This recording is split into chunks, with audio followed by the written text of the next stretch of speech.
আপনারা জানেন দুর্নীতি দমন কমিশনের অনুমোদনক্রমে আমরা জ্ঞাত আয় বহির্ভূত সম্পদ অর্জনের প্রাথমিক তথ্য থাকায় বাংলাদেশ ব্যাংকের সাবেক ডেপুটি গভর্নর জনাব এস.কে. চৌধুরীকে তার সম্পদের হিসাব দেওয়ার জন্য আমরা নোটিশ প্রদান করি, কিন্তু তিনি সম্পদের হিসাব জমা দেননি। এ কারণে আমরা তার সম্পদ কী রয়েছে সেটা অনুসন্ধান করার জন্য তার বাসায় তল্লাশি চালাই গত 19শে জানুয়ারি, এবং সেখানে আমরা একটা তথ্য পাই যে বাংলাদেশ ব্যাংকের যে লকার রয়েছে সেখানে তার কিছু মালামাল রক্ষিত রয়েছে। আজকে আমরা 11টায় বাংলাদেশ ব্যাংকে এখানে আমরা তল্লাশি করতে এসেছি মাননীয় আদালতের অনুমতি নিয়ে। আমরা সারা দিন তল্লাশি শেষে যে তথ্য আমরা পেয়েছি, যে সম্পদ আমরা পেয়েছি সেগুলো হলো ইউরো পেয়েছি 55,000 ইউরো, মার্কিন ডলার পেয়েছি 1,69,300, এবং স্বর্ণ পেয়েছি 1005 গ্রাম, এবং এফডিআর পেয়েছি 70 লাখ টাকা। আমরা যা পেয়েছি এবং সেগুলো এই 22 পাতার একটি জব্দ তালিকা তৈরি করেছি এবং আগামীকালকে মাননীয় আদালতে উপস্থাপন করব, এবং যা আমরা পেয়েছি সেগুলো এখানেই আমরা জিম্মায় রেখেছি। মাননীয় আদালত যে ধরনের আমাদেরকে নির্দেশনা দেবেন পরবর্তীতে আমরা সেই নির্দেশনা অনুযায়ী কাজ করব, এবং আমরা দেখব যে তার জ্ঞাত আয় বহির্ভূত কোনো সম্পদ রয়েছে কিনা। যতগুলো রয়েছে এখান থেকে তার যে বৈধ আয়টা রয়েছে সেই বৈধ আয়ের সাথে আমরা যে তথ্যটা আমরা পেলাম, যেই সম্পদ আমরা পেলাম এই 2 দিনের তল্লাশিতে তার বাসায় এবং এই বাংলাদেশ ব্যাংকের যে ভল্টে, সেই ভল্টে আমরা সেইগুলো যোগ করে তার জ্ঞাত আয় বহির্ভূত যে সম্পদ আছে সেটা আমরা বের করব। এরপরে আমরা আদালতে আমাদের নিয়ম অনুযায়ী আমরা প্রসিড করব।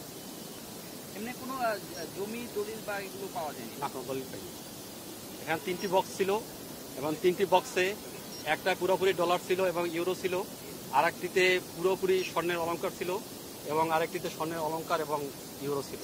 ইউরোগুলো 100 ডলারের, সরি 500 ডলারের, 500 ইউরো, 500 মূল্যমানের ইউরো, এবং ডলারগুলো হলো 100 মূল্যমানের ইউরো, সরি ডলার। আর 70 লাখ টাকা পাওয়া গেছে? এবং 70 লাখ টাকা পেয়েছি আমরা এফডিআর, এবং সেটা তার নামে না।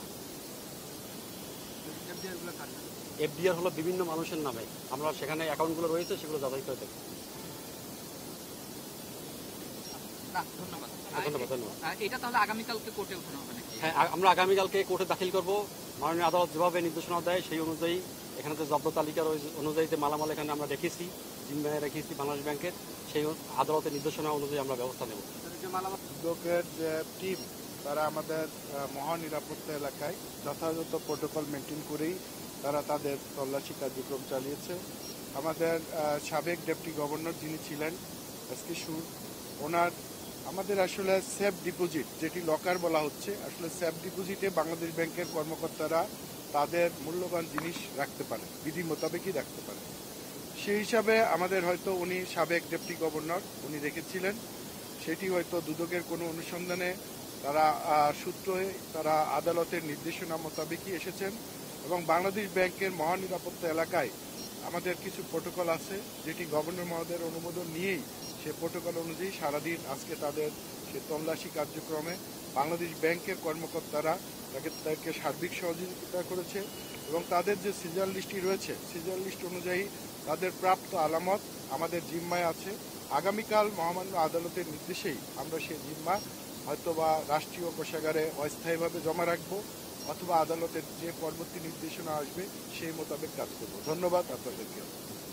এটা আসলে অনেকগুলা নাম্বারের বন্ড ছিল, বন্ডগুলাকে এন্ট্রি করতে অনেক সময় লাগছে, এবং ইউরোগুলাকেও এন্ট্রি করতে যথাযথভাবে, যেহেতু একটি সিজার লিস্ট, পূর্ণাঙ্গ সিজার লিস্ট করতে হয়েছে, প্রত্যেকটি ডলারের নাম্বারকে এখানে এন্ট্রি করতে হয়েছে, সুতরাং এই কারণে অনেক সময় লাগছে। ধন্যবাদ।